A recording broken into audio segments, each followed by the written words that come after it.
ਲਓ ਸੱਜਣੋ ਤੇ ਮਿੱਤਰੋ, ਫੈਸਲਾਬਾਦ ਦੇ ਵਿੱਚ ਹਾਊਸਿੰਗ ਸੁਸਾਇਟੀਆਂ ਦੇ ਨਾਮ ਤੋਂ ਜਨਾਬ ਲੋਕਾਂ ਦਾ ਲੱਖਾਂ ਕਰੋੜਾਂ ਰੁਪਈਆ ਜਨਾਬ ਡੁੱਬ ਗਿਆ ਹੈ। ਔਰ ਹਰ ਰੋਜ਼ ਮੈਂ ਪਿੱਟਦਾ ਵਾਂ ਕਿ ਮੇਰਾ ਵੀਰ ਹਾਊਸਿੰਗ ਸੁਸਾਇਟੀ 'ਚ ਘਰ ਲੈਣਾ ਵਾ ਤੇ ਜਿਹੜੀ ਐਫਡੀਏ ਤੋਂ ਅਪਰੂਵਡ ਹੋਵੇ ਉੱਥੇ ਲੈਣਾ, ਵਰਨਾ ਤੁਸੀਂ ਨਹੀਂ ਲੈਣਾ। ਤੇ ਜਨਾਬ ਅੱਜ ਗੱਲ ਕੀਤੀ ਜਾਵੇ ਹਾਊਸਿੰਗ ਸੁਸਾਇਟੀ ਦੀ, ਜਿਹਨੂੰ ਐਫਡੀਏ ਨੇ ਸੀਲ ਕਰ ਦਿੱਤਾ ਹੈ ਔਰ ਜਨਾਬ ਤੁਹਾਡੇ ਪੈਸੇ ਜਿਹੜੇ ਸੀਗੇ ਉਹ ਡੁੱਬ ਗਏ ਨੇ।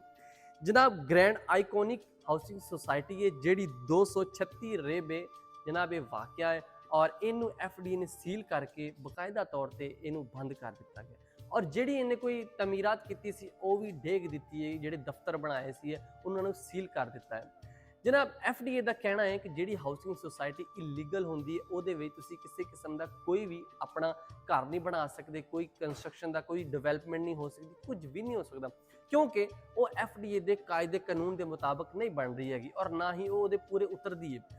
जनाब उस तो बाद जी आइकॉनिक सिटी है, इन्हों का मालक जनाब हैगा मियाँ आसिफ, जोड़ा इन्हों के मालक ने वो जनाब एफडीए तो सील होने तो बाद भी लोगों को धोखा दे के जनाब वो जगह वेची जाता है, फाइलें वेची जाता है, प्लाट वेची जाता है। लेकिन मेरा वीर तुसी इस हाउसिंग सोसाइटी तो बच गए क्योंकि एफडीए ने सील कर दी और हुण तुसी अगर ये कोई घर बनाओगे, कोई कंस्ट्रक्शन का काम करोगे तो जनाब एफडीए ने जो सील करता तुहाडा नहीं बनना, ना इत्थे गैस आनी, ना इत्थे बिजली आनी, ना इत्थे पानी आना वा, तुहाडे जिहड़े पैसे होने वो सारे डुब जाने हैं। तो मेरा वीर हमेशा उस सोसाइटी दे विच तुसीं घर लैना वा जिथे तुहानूं पता होवे कि एफडीए तो अप्रूवड आ। एफडीए दी वैब पोर्टल है, तुसीं एफडीए अप्रूवड लिखोगे गूगल ते जनाब उत्थे तुहानूं आ जाएगा एफडीए अप्रूवड। जिहड़ियां एफडीए अप्रूवड होणगियां, जिहड़ियां इलीगल होणगियां, जिहड़ियां प्रोसैस दे विच होणगियां, इत्थे तक कि कोई प्रोसैसिंग दे विच भी हाउसिंग सोसाइटी होएगी ਉਹਦੇ ਵਿੱਚ ਵੀ ਤੁਸੀਂ ਆਪਣੀ ਇਨਵੈਸਟਮੈਂਟ ਨਹੀਂ ਕਰਨੀ ਕਿਉਂਕਿ ਉਹ ਵੀ ਕਿਸੇ ਟਾਈਮ ਵੀ ਇਲੀਗਲ ਹੋ ਸਕਦੀ ਔਰ ਤੁਹਾਡਾ ਪੈਸਾ ਡੁੱਬ ਸਕਦਾ ਹੈ।